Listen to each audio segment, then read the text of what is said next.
C'est au centre de conférence londonien Excel que se tenait cette semaine la 15e convention mondiale des entrepreneurs chinois, la première édition ayant lieu en Europe.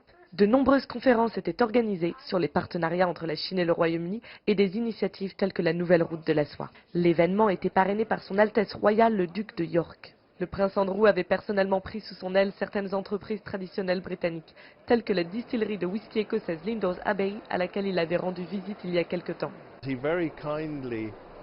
Il a gentiment proposé de nous aider, particulièrement avec le marché chinois. Il nous a rendu visite il y a 4 mois et nous voici aujourd'hui à cet événement. Dans le cadre de notre collaboration avec la famille royale, nous avons produit cette eau de vie en édition limitée, la rose blanche. Elle est très spéciale car elle provient de fûts spéciaux offerts au prince.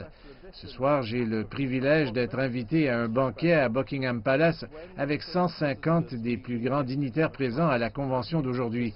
Le toast au palais sera porté avec la rose blanche, ce qui est un grand honneur et privilège pour nous en tant que compagnie. Je suis impatient d'être à ce soir. Des compagnies plus établies étaient également venues s'ouvrir au marché chinois. C'était le cas de Pwagnell, une bijouterie anglaise emblématique qui appartient à la même famille depuis 6 générations et est notamment célèbre pour avoir créé la bague de fiançailles de la reine Elisabeth II. Pour beaucoup de raisons, le moment est crucial pour le Royaume-Uni et la Chine. Ils se tournent tous les deux vers le reste du monde et la gouvernance mondiale change. La Chine devient une part importante du futur du Royaume-Uni. Et nous avons beaucoup d'amis en Chine, beaucoup d'amis que nous connaissons depuis des années et certains sont ici aujourd'hui. La convention était l'occasion de rencontrer des entrepreneurs venus de Chine, mais également de présenter de nouveaux produits à ce marché unique. L'événement d'aujourd'hui se concentre sur les entrepreneurs chinois et il m'intéresse pour 2 raisons particulières. La première est l'opportunité de rencontrer des gens dans le domaine des nouvelles technologies. Elles sont assez faciles à évaluer aux États-Unis ou en Israël et il est plus difficile de les comprendre en Chine. Le second point est qu'il y a beaucoup de riches entrepreneurs ici.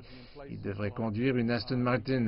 C'est pourquoi nous avons derrière nous notre premier SUV, l'Aston Martin DBX, en espérant séduire quelques clients. Le Royaume-Uni a eu l'honneur d'être choisi pour accueillir pour la première fois en Europe la 15e conférence mondiale des entrepreneurs chinois. Pendant 2 jours, des entreprises triées sur le volet ont exposé au centre de conférence Excel leurs meilleures innovations dans leur domaine, comme Aston Martin et son premier SUV, et Alibaba et ses dernières prouesses en technologie de cloud. Cet événement passionnant est aussi révélateur. Dans le contexte du Brexit, il est aujourd'hui très clair que les Anglais comptent bien resserrer leurs liens avec le géant chinois. Romana Bekai, Londres, CGTN.